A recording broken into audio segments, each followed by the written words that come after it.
ಪೂಜ್ಯಾಯ ರಾಘವೇಂದ್ರಾಯ ಸತ್ಯಧರ್ಮರತಾಯ ಭಜತಾಂ ಕಲ್ಪವೃಕ್ಷಾಯ ನಮತಾಂ ಕಾಮಧೇನುವೆ. ಸಮಸ್ತ ಬಿಗ್ಸ್ ಆಫ್ ಇಂಡಿಯಾ ಕನ್ನಡ ಚಾನೆಲ್ ವೀಕ್ಷಕರಿಗೆ ನನ್ನ ನಮಸ್ಕಾರಗಳು. ಮಾಸ ಭವಿಷ್ಯ ಕಾರ್ಯಕ್ರಮಕ್ಕೆ ತಮಗೆಲ್ಲರಿಗೂ ಸ್ವಾಗತ. ಈ ತಿಂಗಳು ಅಂದ್ರೆ ಮಾರ್ಚ್ 2026ರಲ್ಲಿ ಗ್ರಹಗಳ ಸ್ಥಾನಮಾನದ ಮೇಲೆ, ದ್ವಾದಶ ರಾಶಿಗಳ ಮೇಲೆ ಏನೆಲ್ಲ ಪ್ರಭಾವ ಬೀರುತ್ತೆ ಅನ್ನೋದನ್ನ ನೋಡೋಣ ಬನ್ನಿ.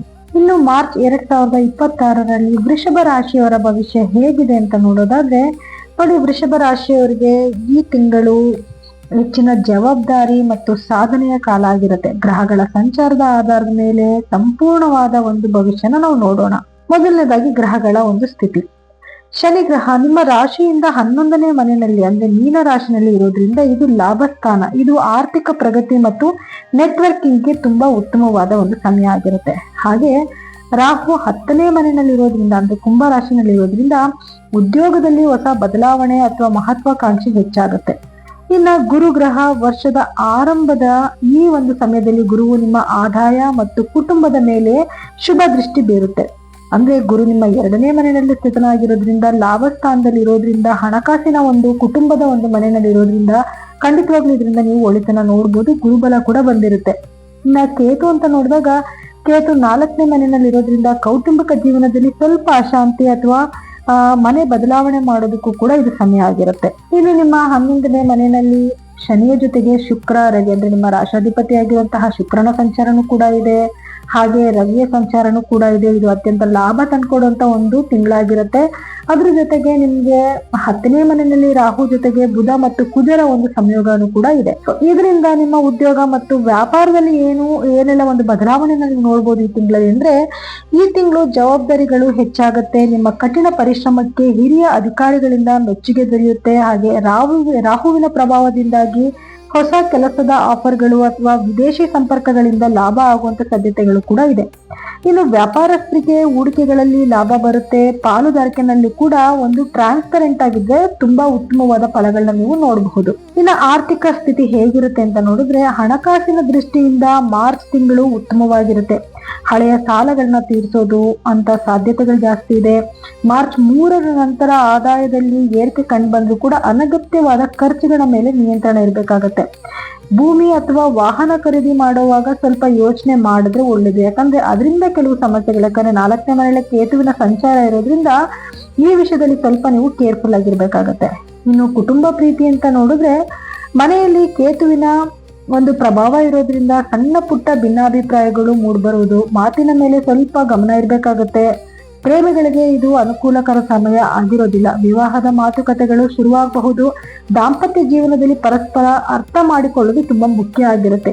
ಇದು ಏನೇ ಸಮಸ್ಯೆಗಳು ಬಂದ್ರೂ ಗುರುವಿನ ಒಂದು ಅನುಗ್ರಹ ಚೆನ್ನಾಗಿರೋದ್ರಿಂದ, ನಿಮ್ಗೆ ಗುರುಬಲ ಇರೋದ್ರಿಂದ ಏನೇ ನೆಗೆಟಿವಿಟಿ ಆಗ್ತಿದ್ರು ಕೂಡ ಖಂಡಿತವಾಗ್ಲೂ ನೀವು ಅದರಿಂದ ಗುರುವಿನ ದೃಷ್ಟಿಯಿಂದ ನಿಮ್ಗೆ ಒಂದು ಒಳ್ಳೇದೇ ಆಗ್ತಾ ಹೋಗ್ತಾ ಇರತ್ತೆ. ಇನ್ನು ಆರೋಗ್ಯದ ವಿಷಯ ಅಂತ ನೋಡಿದ್ರೆ, ಆರೋಗ್ಯದ ಬಗ್ಗೆ ಈ ತಿಂಗಳು ಹೆಚ್ಚು ಗಮನ ಕೊಡ್ಬೇಕಾಗಿ ಬರುತ್ತೆ. ವಿಶೇಷವಾಗಿ ಹೊಟ್ಟೆಗೆ ಸಂಬಂಧಪಟ್ಟಿರುವಂತ ಸಮಸ್ಯೆಗಳು ಅಥವಾ ಮಾನಸಿಕ ಒತ್ತಡಗಳು ನಿಮ್ಗೆ ಕಾಡಬಹುದು. ಕೆಲಸದ ಒತ್ತಡದ ನಡುವೆ ವಿಶ್ರಾಂತಿ ಮತ್ತೆ ಧ್ಯಾನಕ್ಕೆ ಆದ್ಯತೆ ನೀಡಬೇಕಾಗತ್ತೆ. ವೃಷಭ ರಾಶಿಯವರಿಗೆ ಸಮಸ್ಯೆಗಳಷ್ಟೇನು ಇಲ್ಲದೆ ಹೋದ್ರೂ ಕೂಡ ಉತ್ತಮವಾದ ಲಾಭ ಬರುವಂತ ಒಂದು ಸಮಯ ಆಗಿರುತ್ತೆ. ಮತ್ತೆ ಒಳ್ಳೆ ಕೆಲಸ ಮಾಡುವಂತ ಒಂದು ಸಮಯ ಆಗಿರುತ್ತೆ. ವಿದ್ಯಾರ್ಥಿಗಳಿಗೂ ಕೂಡ ಅತ್ಯುತ್ತಮವಾದ ಒಂದು ತಿಂಗಳಾಗಿರುತ್ತೆ. ಈ ತಿಂಗಳಲ್ಲಿ ನೀವು ಎಜುಕೇಶನ್ ಅಲ್ಲಿ ಬಹಳಷ್ಟು ಮುಂದಿರ್ತೀರಾ. ಸ್ವಲ್ಪ ಓದಿದ್ರು ಕೂಡ ಅದು ತಲೆಗಂಟು ಅಂತ ಒಂದು ಸಿಚುವೇಶನ್ ಕ್ರಿಯೇಟ್ ಆಗತ್ತೆ. ಇದೇ ರೀತಿನಲ್ಲಿ ಇನ್ನ ಹಣಕಾಸಿನ ಪರಿಸ್ಥಿತಿನೂ ಕೂಡ ಬಹಳಷ್ಟು ಚೆನ್ನಾಗಿರುತ್ತೆ. ಎಲ್ಲಾ ರೀತಿಯಿಂದ ಲಾಭಗಳು ಬರುವಂತ ಸಮಯ ಆಗಿರುತ್ತೆ. ಆದ್ರೆ ಮಾತಿನ ಕಡೆ ಸ್ವಲ್ಪ ಗಮನ ಕೊಡ್ಬೇಕು. ನೀವೇನಾದ್ರೂ ಮಾತಾಡೋದ್ರಲ್ಲಿ ತಪ್ಪಾಯ್ತು ಅಂತಂದಾಗ ಅದೇ ತುಂಬಾ ಒಂದು ದೊಡ್ಡ ಸ್ಥಿತಿಗೆ ಹೋಗುವಂತ ಸಾಧ್ಯತೆಗಳಿರುತ್ತೆ. ಸೊ ಹಾಗಾಗಿ ಈ ವಿಚಾರದಲ್ಲಿ ಸ್ವಲ್ಪ ನೀವು ಕೇರ್ಫುಲ್ ಆಗಿರ್ಬೇಕಾಗತ್ತೆ. ಇನ್ನು ರೈತರಿಗೂ ಕೂಡ ತುಂಬಾ ಉತ್ತಮವಾದ ಸಮಯ ಆಗಿರುತ್ತೆ. ಈ ಸಮಯದಲ್ಲಿ ನೀವೇನಾದ್ರೂ ಬೆಳೆ ಬೆಳಿಬೇಕು ಅಂದ್ರೆ ಒಳ್ಳೆ ಲಾಭನ ನೀವು ಖಂಡಿತವಾಗ್ಲೂ ನಿರೀಕ್ಷೆ ಮಾಡಬಹುದು.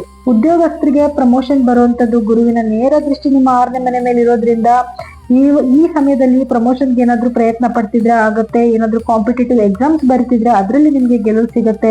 ಅದೇ ರೀತಿನಲ್ಲಿ ಮದುವೆ ಹುಡುಕಾಟದಲ್ಲಿ ಏನಾದ್ರೂ ಇದ್ರೆ ಖಂಡಿತವಾಗ್ಲೂ ಅದಕ್ಕೆ ತುಂಬಾ ಉತ್ತಮವಾದ ಸಮಯ ಆಗಿರುತ್ತೆ. ಯಾರೆಲ್ಲ ಗಂಡು ಹೆಣ್ಣು ಹುಡುಕ್ತಾ ಇದ್ದೀರಾ, ಮನೆಯಲ್ಲಿ ಶುಭ ಕಾರ್ಯಗಳಾಗುವಂಥದ್ದು, ಮದುವೆ ಆಗೋದು, ಗೃಹ ಪ್ರವೇಶಗಳು, ಈ ರೀತಿಯಾದ ಶುಭ ಕಾರ್ಯಗಳನ್ನ ಮಾಡುವಂತ ಸಮಯ ಆಗಿರುತ್ತೆ. ಶುಕ್ರ ಇದೇ ತಿಂಗಳಲ್ಲಿ 2 ಬಾರಿ ತನ್ನ ಪತನ ಬದಲಾಯಿಸ್ತಾನೆ. ಅಂದ್ರೆ 2ನೇ ತಾರೀಕು ಕುಂಭದಿಂದ ಮೀನಗೆ ಅಂದ್ರೆ ಉಚ್ಚ ಸ್ಥಾನಕ್ಕೆ ಬಂದಾಗ ಅತ್ಯುತ್ತಮವಾದ ಫಲಗಳನ್ನ ನೀವು ನಿರೀಕ್ಷೆ ಮಾಡಬಹುದು.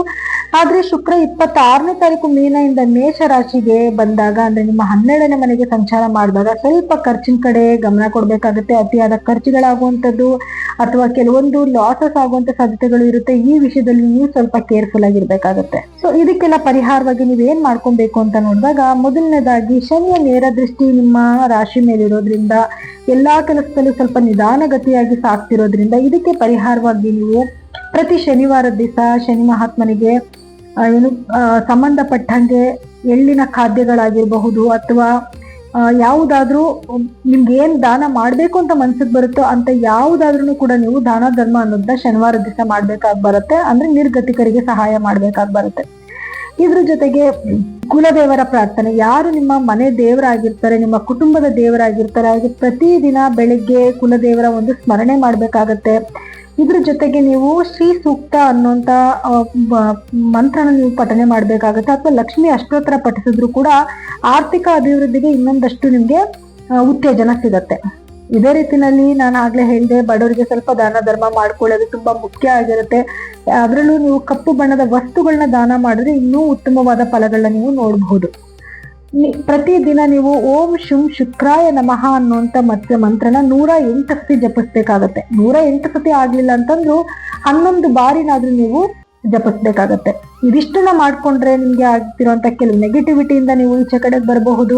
ಇದ್ರ ಜೊತೆಗೆ ನೀವೇನಾದ್ರೂ ನಿಮ್ಮ ಜಾತಕಗಳನ್ನ ಪರೀಕ್ಷೆ ಮಾಡಿಸ್ಕೋಬೇಕು ಅಂತಂದ್ರೆ, ಯಾಕೆ ಅಂತಂದ್ರೆ ನಿಮ್ಮ ದಶಾಭುಕ್ತಿ ಬೇರೆ ಆಗಿರುತ್ತೆ, ನಿಮ್ಮ ಜಾತಕದಲ್ಲಿ ಗ್ರಹಗಳ ಸ್ಥಾನಮಾನ ಬೇರೆ ಆಗಿರುತ್ತೆ. ಇದರಿಂದ ನಿಮ್ಮ ಪರ್ಸನಲ್ ಜಾತಕನ, ಅಂದ್ರೆ ನಿಮ್ಮ ವೈಯಕ್ತಿಕ ಜಾತಕನ ಒಮ್ಮೆ ಪರೀಕ್ಷೆ ಮಾಡಿಸ್ಕೊಳ್ಳಿ.